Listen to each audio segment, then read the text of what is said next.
In this video, I'll show you how to check battery health in laptop. This video is only for educational purposes only. Make sure what I'm going to show you in this video. Now, at first, what you need to do, you need to open up you need to come onto the search, type in CM, that is command prompt. So this is it. So I'm going to open it up now. So once it has opened up, what you need to do, go to your notepad. This is what you're going to be entering in the command prompt, right? So come on here, copy it. If you need this, make sure you look at this now. Look at it. I'm going to be dropping this in the description of this video. So I'm going to just come on here. I'm going to copy it. I'm going to go back.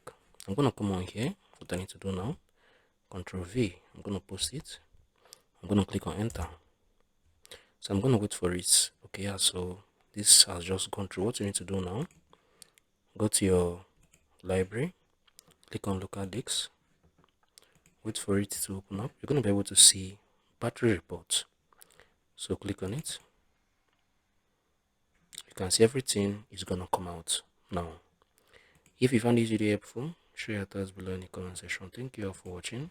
I'll see you on the very next video.